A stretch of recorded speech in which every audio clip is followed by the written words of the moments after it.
Hello, my friends. I play interesting game. I play back for you on chess.com. So I play King's Indian defense. No, Pirk defense. The Pirk.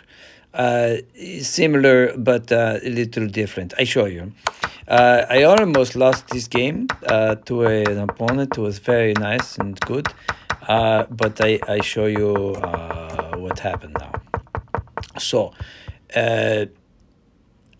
He played the King Pawn, the classic opening, the most popular opening, probably. And then I defend with the Queen Pawn moving forward one. And I do this because I do not want to exchange pawns. But he tries to dominate the center, and he does. I allow him to dominate the center, but I threaten his king pawn. He comes back with the to defend with his knight. I move forward one, trying to get into the king's Indian castle, fianchetto the bishop.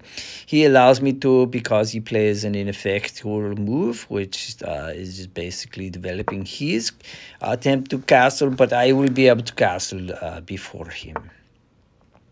He moves his bishop out to castle. I castle. He moves his bishop forward. I do not know why.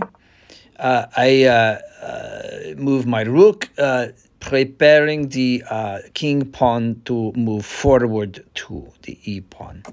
So he castles, and I do move it forward too. He decides to close the center. Now, closing the center can restrict my movement, but it also allows for some interesting play. I pin his knight. He threatens my bishop. I cannot go to the h file without him trapping my bishop, so I decide to take. And it's not usually what I do because he can just take with the queen. But I thought, okay, the queen is on the king side, which now I have space. Look at all the space on the queen side, so I can attack on the queen side. So I decide to move forward. If he takes my pawn, I can develop my knight by taking back with the knight. But he does not, so I take his pawn. Now he takes with the knight, I take with the knight. He takes with pawn.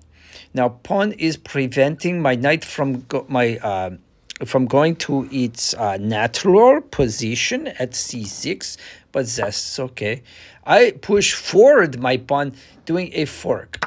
Well, this is silly because if he takes my pawn, if I take with rook, he will take my rook with his queen. So I cannot do that. But I do have an opening now to the long diagonal, and I take a pawn back. He threatens me with his rook. I move my pawn into the center. Now it is posted high and into the open diagonal in his castle, and also it is being supported by the d pawn.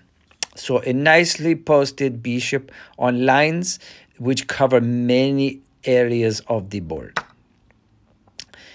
He takes my pawn. It's a free pawn. I cannot do anything to defend it, so I had to move my bishop, and this is fine. Now I develop my knight.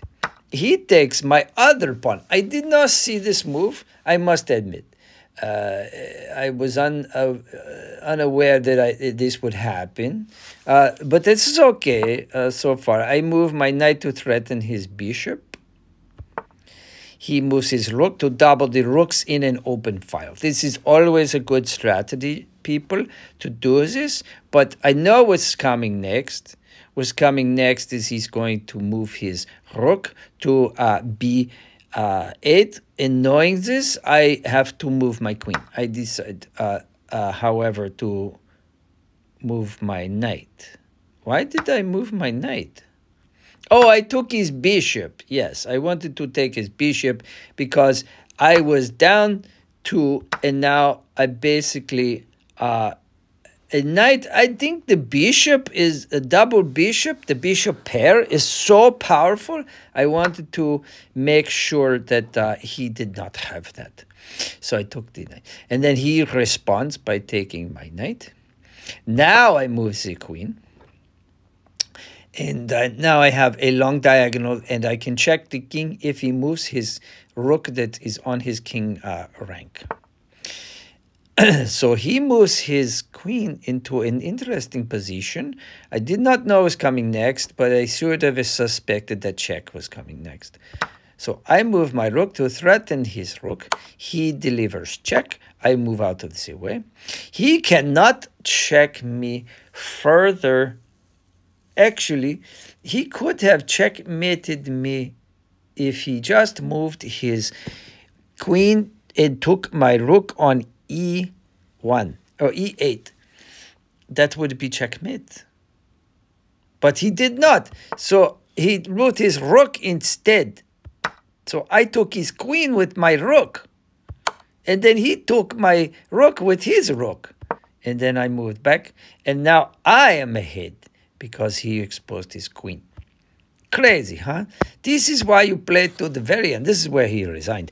This is why I play to the very end of the game and do not resign early unless I am trying a new strategy to try out to get into a specific position and where I make a serious blunder. But it is important, I think, to play games from which you are down a piece or two in order to learn how to be resilient. And sometimes your opponent will make a blunder like happened in this game. So this is all for today. I hope you have a great day. I have a great day. We like each other on YouTube. You make me YouTube star. You can make me YouTube star by liking video and subscribing.